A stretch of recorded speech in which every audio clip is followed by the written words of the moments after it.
అనేది ఒకటి ఉన్నదా, ఏమన్నా కదలిక ఉందా లేదా మాకైతే సీనియర్ ఎమ్మెల్యేనండి. నేను నిన్నమల ఎమ్మెల్యే కాలేదు వల్ల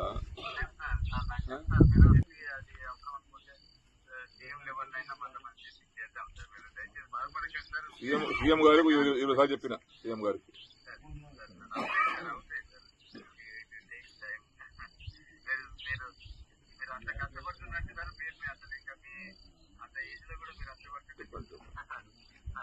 నేనేమో ఎందుగా అంటే మొండిగా ఒక ఇంతకెళ్ళి అడుగు బయట పెట్టేటప్పుడు ఏమన్నా కానీ సావని బతుకని నిర్ణయం తీసుకుందామని వచ్చిన యాక్చువల్ అయితే ఏమన్నా కానీ అనుకుని వచ్చిన ఏదన్నా కానీ ఫలితం దాందిగా అట్లా నిర్ణయం గట్టిగా తీసుకుని వచ్చిన నేను.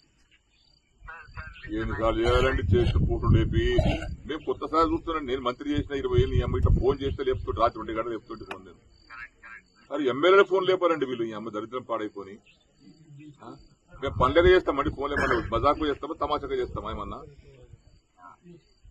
అందరిలా కూడా కాదు కదా. నేను నాకేమైనా స్వార్థం కోసం నాకు ఆ పైరు చేయి ఈ పైరు చేయి నాకు అదని చెప్తాం కాదు కదా. ప్రజల కోసం ఫోన్ చేస్తాను నేను. ఇక మాలాంటి వాళ్ళకు కూడా రెస్పాన్స్ లేకపోతే ఎందుకండి ఇంకా ఈ రాజకీయం పాడైపోయింది దరిద్ర రాజకీయం. నా నిర్ణయం వేరే ఉండే. నా నిర్ణయానికి ఇలా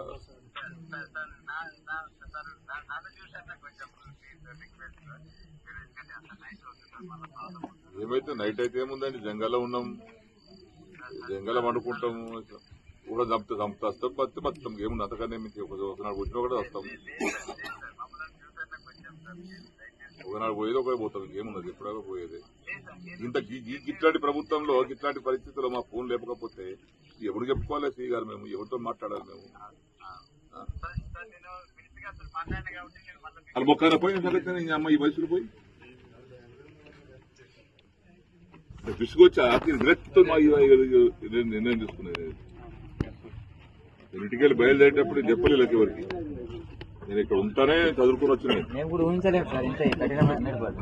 5 ఏళ్ళ పని లేకపోతే తుమ్ము చేతి మొలుస్తాయి. ఇక తర్వాత ఎవడు దాన్ని పట్టించుకోడు ఎవడు కాదు అది. చెరుకట్ట మీద మొలుస్తుంది, లిఫ్టిగేషన్ కాడ ఆడ తుమ్ము చేతి మొలుస్తాయి, కట్టే దవాఖానాలు మొలుస్తాయి, ఊళ్ళో మొలుస్తాయి. ఇవన్నీ చూడు కోనాపూర్తి అటు బంద్ పీకిది అయిపోయాయి. 12 కోట్లు శాంక్షన్ అయింది పాపం వాడు చేసిన 4 కోట్లు బిల్లు రావాలి. అడిగి బేజారు అయిపోయి వాడికి మనం కూడా వెళ్ళిపోయాడు. ఇట్లా ఉంటుందండి.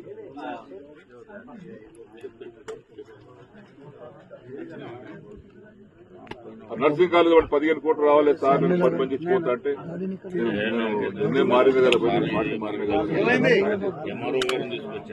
నేను టెండర్ క్యాన్ చేసుకుంటాను వాడిని బతుకులాడుకో నీకు ఎదుగురా నిన్ను ఇవన్నీ నిర్ణయం మారింది కదా అది నేను ఉంటా కదా ఏం పడంటే వాడు స్టార్ట్ చేసి రూపాయి లేదు మా బిల్లు వస్తుంది ఏం చేయాల్సి ఏమనుకొని కట్టాలి సార్ వాడు అంటున్నాను.